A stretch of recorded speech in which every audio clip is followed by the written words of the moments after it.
এতেকাফ কত রমজান থেকে করা উত্তম, এতেকাফ অবস্থায় কি কি করা যায় আর কি কি করা যাবে না একটু জানাবেন। কারণ আমাদের সমাজে এতেকাফ নিয়ে অনেক ভুল শর্ত দেওয়ায় অনেকে ভয় আর এতেকাফ করতে চায় না। ভাইরে, তিনটা ইবাদতের স্বাদ খুব দ্রুততার সাথে বান্দা পায়, নগদে পায়। এর ভিতরে একটা হলো সিজদা, নামাজ। একটু আগে বললাম, যদি সুন্দর করে পড়েন আপনি নগদের স্বাদ পাবেন। এটা লম্বা সিজদা দিয়ে একটু চোখের পানি ফেলায় দেখেন, আল্লাহর কাছে খুব স্বাদ পাবেন, তৃপ্তি পাবেন। আরেকটা হলো এতেকাফ। এতেকাফ, সুবহানাল্লাহ, এর স্বাদ যে পাইছে তাকে আর কেউ বেঁধে রাখতে পারবে না। আমার বুঝ জ্ঞান হয়েছে থেকে আমার আব্বা জান রহমতুল্লাহ আলাইকে আমি দেখেছি, আব্বা রমজানে সবসময় এতেকাফ করতেন। সচরাচর কোনো বিশেষ বিপদ না হলে তিনি এতেকাফ ছাড়তেন না। আব্বা জান রহমতুল্লাহ আলাই গত আগস্ট মাসের 18 তারিখে দুনিয়া থেকে চলে গেলেন। কয়েক মাস হলো। গত রমজানে আল্লাহর বান্দা ক্যান্সারে আক্রান্ত, গ্রামের বাড়ি পাঠাইছি আমি, ডাক্তার বলছে অবস্থা ভালো না, লক্ষণ ভালো না, একটু গ্রাম থেকে ঘুরে আসো। আমি গ্রামে পাঠাইছি, উনি গিয়ে মসজিদে এতেকাফ বসে গেছে এবং শেষ দশক পুরাটা মসজিদে এতেকাফ করলেন।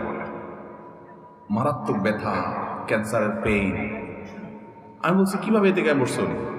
আম্মা বলে যে উনি এতেকাফ বসছে, উনি বলে যে আমি ভালো আছি, তোমাদের টেনশন করা লাগবে না, এতেকাফ ছাড়া থাকতে পারবো। শেষ দশক পুরোটা এতেকাফ করলেন। আজকের এই রমজানে আল্লাহর বান্দা কবরের বাসিন্দা।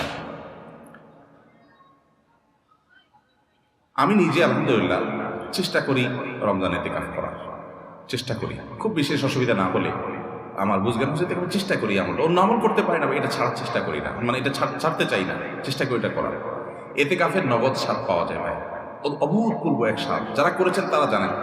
আল্লাহর ঘরে একটু বসে যান, বসে ইবাদতবন্দি করেন, আপনার ফিল হবে কি জানেন? ফিল হবে গাড়টি বসকা নিয়ে আল্লাহ চৌকাঠে এসে পড়ে গেছে, এখানটা ফিল হবে, অনুভব হবে, অসম্ভব ভালো লাগে কাজ করবে। বিশেষ করে এই মোবাইল টিপি দুনিয়ার হাজারটা কাজে, ইজি কাজে বিজি থাকার এই সময় 10টা দিনের জন্য আপনি নিজেকে বন্দি করে ফেলেন মসজিদে, অন্যরকম একটা স্বাদ পাবেন।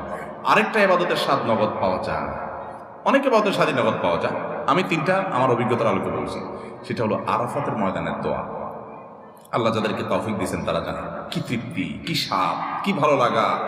সেই দুপুর থেকে দোয়া একদম সূর্য অস্ত যাওয়া পর্যন্ত লম্বা সময়, কয়েক ঘন্টা পর্যন্ত চাইতে চাইতে আল্লাহর কাছে মন ভরে চাওয়া যায়, খুব ভালো লাগে কাজ করে। আল্লাহ আমাদেরকে সব ইবাদতের স্বাদ পাওয়ার তৌফিক দান করুন। তাহলে ভাইরা আমার, এতেকাফ ইনশাআল্লাহ আমরা করবো তো, আল্লাহ চাহেন তো। খুব লজ্জার কথা যে আমাদের দেশের মসজিদগুলোতে এতেকাফের জন্য টাকা দিয়ে লোক ভাড়া করা লাগে, আছে না নাই? আহারে কপাল পড়া রে।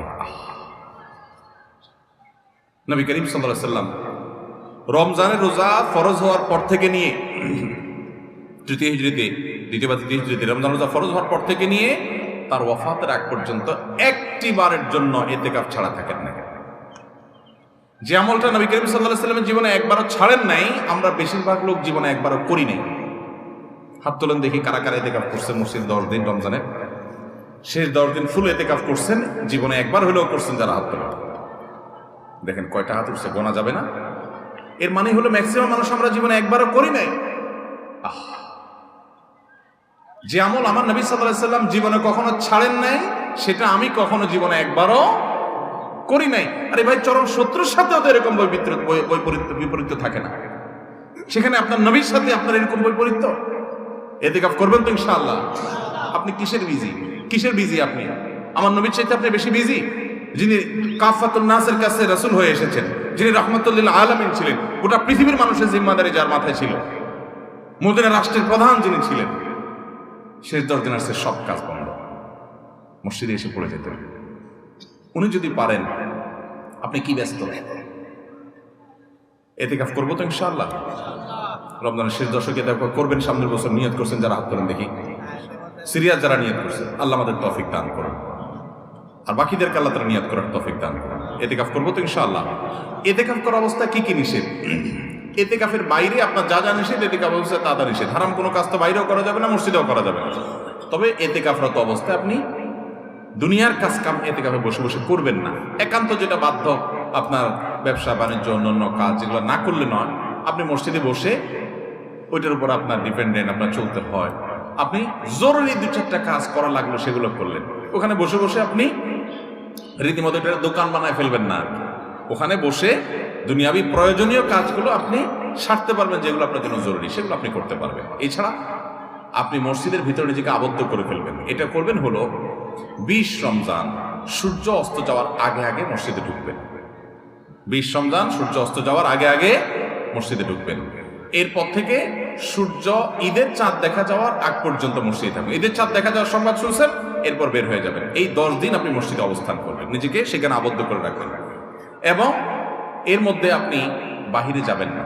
বাহিরে যাবেন টয়লেটের জন্য, পেশাব পায়খানা করার জন্য, একান্ত জানা হলো সেই জন্য যাবেন। এমনকি খাবারটা এনে দেওয়ার লোক থাকলে আপনি বাসায়ও যাবেন না। খাবার এনে দেওয়ার কোনো লোক নাই, কোনো ব্যবস্থা নাই, এরকম কোনো জায়গায় যদি ইতিকাফ করেন তাহলে শুধু খেতে চেয়ে কারোর সাথে কথাবার্তা না বলে সোজা আবার চলে আসবেন, ব্যাস। অর্থাৎ 10 দিন আপনি মসজিদে বন্দি রাখলেন নিজেকে, শুধু বন্দির জন্য, ব্যাস। এ হলো ইতিকাফ। সেখানে আপনি তেলাওয়াত, তাসবিহ, ঘুম, অন্য সাধারণ কাজ কাম সবই করতে পারবেন। এমনকি যে বললাম, দুনিয়ার যে কাজ না করলেন সেটাও আপনি জরুরি কাজ মসজিদে বসে করতে পারবেন। বাইরে যে দোকানদারি করতে পারবেন 10 দিনের জন্য। করবো তো ইনশাআল্লাহ। ইতিকাফের ফজিলত হলো নবী করিম সাল্লাল্লাহু আলাইহি ওয়াসাল্লাম জীবন কখনো ছাড়েন না। আল্লাহ আমাদেরকে আমলটা করার তৌফিক দান করুন।